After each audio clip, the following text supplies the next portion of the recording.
Estaba leyendo Kitchen Confidential de Anthony Bourdain y él relata que el momento en el que él supo qué quería hacer con su vida fue luego de probar una ostra. En un viaje que ellos hacían anualmente a Francia con su familia y donde él siempre solía ignorar el ámbito culinario que lo rodeaba en esos viajes, él decidió probar una ostra recién sacada del mar, recién abierta, que él relata que fue como haber perdido la virginidad. Para él ese momento fue como una iluminación, como una revelación que se le puso frente a sus ojos, porque tenía un sabor a mar fuertísimo y olía muchísimo a pez, pero le encantó y me puse a pensar que es extraño cómo probar algo que para la gente puede ser tan insignificante puede ser tan relevante para ti por todo el resto de tu vida, que sea una huella que nunca te va a abandonar, que nunca te va a dejar. El amuse-bouche de hoy habla sobre esto, la travesía del autoconocimiento a través de la comida que te gusta y la que no te gusta. Hoy voy a estar comiéndome un sándwich, como pueden ver, con leche achocolatada,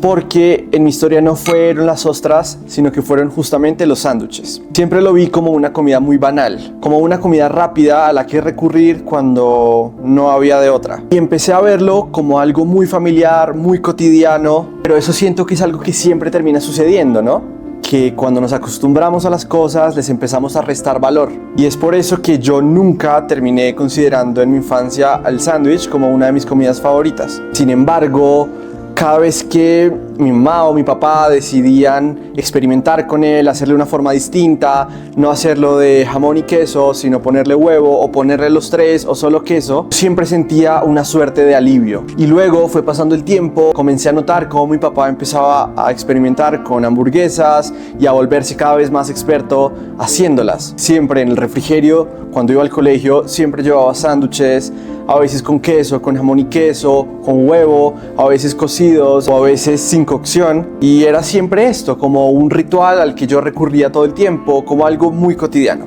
Lo seguí viendo como una tradición familiar, como mi comfort food, pero nada más allá de esto. Así que cuando empecé a viajar y viví en Francia y empecé mi camino culinario, me di cuenta que era más que pan con solo un relleno, sino que en lugar de jamón podía ponerle prosciutto, en lugar de mozzarella podía ponerle comté o podía ponerle parmesano, y el pan no tenía que ser pan de molde, sino que también podía ser ciabatta, baguette, cualquier otro tipo de pan. Y que además de eso, poder hacerlo me aseguraba un excelente momento con mis amigos. Y así terminó siendo inevitable. Descubrí que allá afuera de donde yo vivía estaban haciendo unos sándwiches extraordinarios que yo nunca había probado, que además eran súper diferentes a lo que yo conocía como un sándwich. Pero en el buen sentido, sin menospreciar lo que yo estaba comiendo. Me di cuenta que en Francia el sándwich lo estaban dipeando en un caldo, me di cuenta que en Italia estaban haciendo delis, o bueno, que siempre han estado haciendo delis donde te cortan la carne que van a poner en tu sándwich y que tú lo vas armando a tu gusto. Y luego me encontré con las hamburguesas hechas de 1000 maneras distintas, con 1000 rellenos distintos, con muchos tipos de carne y muchas variaciones, y eso empezó a volar mi cabeza. Fue una locura y yo siento que ese es mi momento de iluminación, porque un objeto o un alimento que siempre fue tan familiar, que siempre fue tan cotidiano, se estaba volviendo para mí un objeto de la alta cocina. Y empezó a tomar en mi vida un rol distinto, empezó a elevarse aún más, empezó a volverse un objeto extraño. Pausa de hidratación.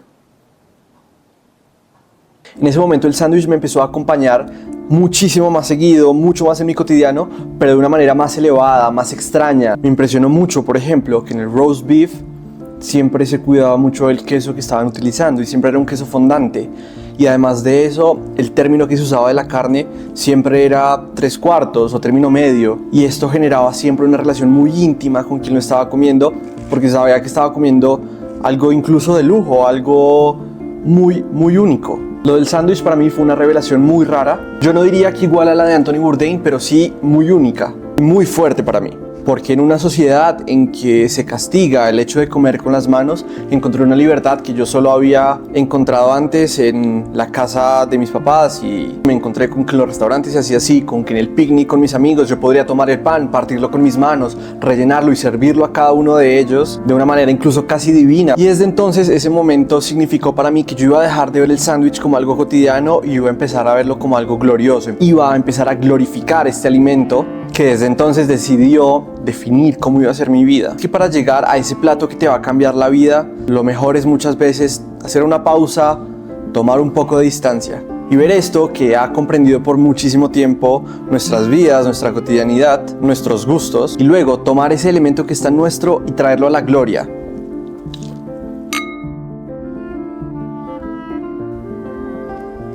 Pero ¿cómo sabemos cuál es esa comida que va a marcar nuestros gustos de ahora en adelante? Bueno, en realidad es un poco bizarro porque nuestro cuerpo lo sabe incluso antes que nosotros mismos. El sistema olfativo y gustativo está directamente conectado con esta parte de los recuerdos y de la memoria y de las emociones antes que cualquier otro sentido. Esta relación, que es tan maravillosa, permite que siempre podamos recordar cómo fue nuestra experiencia en un restaurante y que no tengamos que dudar entre recomendárselo a un amigo nuestro, a nuestra mamá, a nuestro papá, a nuestra novia, porque nosotros sabemos y nuestro sistema de memorias sabe exactamente cómo fue nuestra experiencia, qué tal supo la comida y si volveríamos o no. La comida vive siempre en nuestra mente, así sea muy profundo. Al fin y al cabo, hace parte de una necesidad muy primitiva. El primer objeto que fabricó el humano no fue un arma, fue como una canasta donde pudiera cargar sus alimentos y sus recolecciones y poder tenerlas muy cerca de él. De alguna manera unirla a su cuerpo, unirla a su alma, tenerla siempre consigo. Siempre pensamos en comida porque así está configurado nuestro ADN. Por eso es tan trágico tener hambre y tan maravilloso poder comer. Esta relación con la comida se ve muy bien representada en Ratatouille, que es una de mis películas favoritas, to be honest. En la escena en la que el crítico culinario come un bocado del plato que le sirven, esto lo devuelve inmediatamente a la cocina de su mamá en su casa. Esta memoria involuntaria o esta memoria emocional existe gracias al vínculo lindísimo y profundamente íntimo que creamos con los alimentos que nos gustan, que nos han acompañado en momentos específicos de nuestra vida. Ahora bien, en un principio las cosas que te iban a gustar no las podías definir directamente tú, sino que eran decisiones que eran tomadas por alguien más. Lo que tu mamá o tu papá o tu abuela te hacían de desayuno o en la cena, la comida que servían en tu colegio, lo que el primer humano cazó y siguió comiendo por miles de años, que el pan fue para los humanos en la Edad Media o lo que el vino fue para los griegos y los italianos. Eran decisiones que sin saberlo iban a moldear la vida de alguien más, incluso la tuya, porque son decisiones que nos terminan haciendo girar alrededor de ciertas comidas. Al final es eso lo que terminó sentando las bases de lo que te iba a gustar o no, te dio tu primer catálogo de sabores, te dio un punto de partida. Sin embargo, no nos quedamos allí, porque somos seres con libre albedrío, una voluntad imparable de siempre querer revelarnos a lo que conocemos. Y es ahí cuando empezamos a decidir. Y cuando empiezas a crecer, empieza también la aventura de poder elegir. Ya una vez te sacaste ese miedo de ingerir cosas posiblemente mortales y de evitar cualquier cosa extraña, también empezaste a ver que el mundo de allá afuera guardaba muchos alimentos que nunca habías visto, que nunca habías probado o que solo conocías a través de películas. Y es entonces donde empiezas también a labrar un camino que solo depende de ti. Y es ahí donde crees en la disposición de querer probar alimentos nuevos que son desconocidos e incluso incómodos, con el fin de que provoquen nuevas sensaciones en ti, que te abran puertas, que te abran ventanas, que incluso te abran todos los poros de la piel. Y yo personalmente les recomiendo que lo hagan, que se incomoden. Anthony Bourdain decía que siempre hay que probar un plato nuevo, que hay que comerlo despacio, que hay que caminar por la otra acera y que hay que dejarse maravillar con todo. O bueno, algo así. La verdad prefiero leer la cita completa, que en realidad me parece maravillosa. Come esta noche en un restaurante local. Pide la salsa cremosa. Toma una pinta fría a las 4 en punto en un bar que esté casi vacío. Ve a un lugar donde nunca hayas estado. Escucha a alguien con quien crees que quizás no tienes absolutamente nada en común. Pide tu filete poco hecho. Come una ostra. Tómate un Negroni. Tómate 2. Mantente abierto a un mundo en el que quizá no entiendas ni estés de acuerdo con la persona que está a tu lado, pero comparte un trago con ella de todos modos. Come despacio. Dale propina a quien te atiende. Pregúntale a tus amigos cómo están. Pregúntate a ti cómo estás. Y disfruta el viaje. Ese tipo me encanta. Me parece una completa locura. Y despertar todos estos sentidos e incomodarte es lo que puedes hacer simplemente yendo a un restaurante al que vas todo el tiempo con tus familias, pero pidiendo lo que no siempre pides. Pasa también la primera vez que te cocinas solo y tienes que cocinar con lo que hay en tu nevera. O cuando vas a una primera cita a un restaurante que tú no elegiste y tienes que comer algo que en tu casa nunca había. En ese momento el mundo se abre como un huevo. Comienzas a incorporar nuevos alimentos y nuevas formas de preparar los alimentos y los incorporas tanto que incluso el alimento empieza a incorporar en ti un sistema culinario nuevo que llega para quedarse. Y ese sistema culinario también implica una nueva forma de habitar este mundo, de cambiar este mundo, de percibir este mundo, de abrazar este mundo de comerse este mundo. En ese momento estás también aceptando pertenecer a una comunidad de personas que gustan de este alimento, a una cultura que pasó muchísimos años desarrollando este alimento, incluso a crear cierta familiaridad con quienes crearon el alimento. Probé el vino por primera vez también cuando estaba en Francia y a duras penas podía yo pedir la cuenta. Sin embargo, no podía parar de hablar de él, incluso en el francés, que para mí, estando ligeramente ebrio, sonaba increíble. Pero me sentí un completo snob sobre el vino de alguna manera y tomé conciencia sobre lo que estaba comiendo, lo que estaba tomando. Y es que cuando ganas conciencia sobre lo que comes, solo pueden pasar dos cosas. O confirmas que lo que te daban cuando eras niño es realmente tuyo y perteneces a ese radar de gustos, o te transformas y adoptas estas nuevas cosas y permites que estas nuevas cosas reorganicen todo lo que sabías sobre ellos. Y es de esta manera que a medida que van comiendo, van escribiendo ustedes mismos su propia autobiografía. Este es el verdadero camino al autoconocimiento. Autoconocimiento más carnal, más digestivo, pero sobre todo mucho más cercano al alma. Un camino marcado por los sabores de tu infancia, por los sabores de tu adolescencia, los sabores que encuentras en viajes importantes, los sabores que rechazaste y los que vuelven a llegar a ti. Hay una razón de por qué te gusta lo que te gusta y es importante que lo identifiques, porque es ahí donde empieza todo, es ahí donde empiezas tú. Es importante que lo notes, porque es detrás de ello donde encuentras un rayos X muy detallado de quién eres, porque no basta saber que algo te gusta y ya. Hay que ser personas que se interesan todos los días en aquello que los convierte en lo que son. Y es que más allá de ese rayos X que vas a encontrarás también un mapa de ruta que te indicará por dónde seguir en esta ruta de autoconocimiento, que te indicará dónde seguir buscando cosas muy parecidas. Lo que va a hacer que construyas un lazo muy fuerte con algunos alimentos son los siguientes pasos que vas a tomar luego de probarlos. Porque en un mundo donde se ha vuelto más fácil poder probar tantas cosas, también se ha vuelto muy fácil decir que algo te gusta o te encanta sin siquiera entender por qué, o a veces sin siquiera sentirlo realmente. Mientras que hay otros alimentos que estás ignorando, que estás minimizando o que estás obviando. Es como hacer doom scrolling, pero con la comida, y la verdad es que esto no vale la pena. Lo que vale la pena realmente es querer conocerse y saber cuál es el alimento que ha decidido guardar tu alma.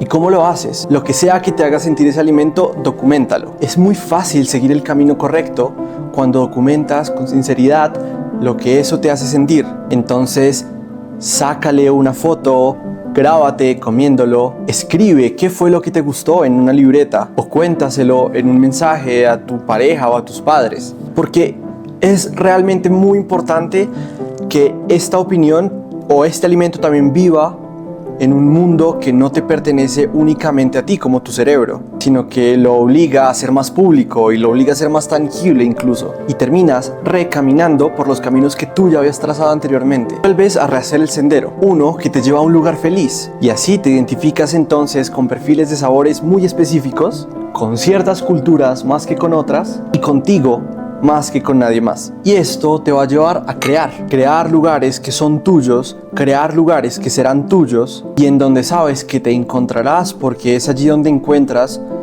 la comida que ahora ya identificas que te gusta. Crear momentos donde ahora puedas probar con más atención y siendo más crítico. Crear el espacio donde compartes lo que a ti te gusta y eso solo te devuelve más felicidad, te responde con mayor intensidad. Porque la comida es agradecida, la mente es agradecida, el cuerpo es agradecido. Realmente eso fue algo que el sándwich me permitió hacer desde un nivel muy amateur, muy íntimo, incluso poniendo mis manos en el asunto. Partiendo el pan para otros, a veces prefiriendo ingredientes más básicos, pero a veces gastando mucho dinero queriendo refinarlo. Siento que me conozco y que refuerzo quién soy en el momento en el que me dedico a crear, en el momento en el que me dedico a experimentar. Experimentar es clave, traduce de la misma manera en mi ánimo de amar la vida, jugar con ella, abrazarla y compartirla también. Estoy leyendo también El acto de crear de Rick Rubin, quien de hecho tiene una cita que me parece muy poderosa.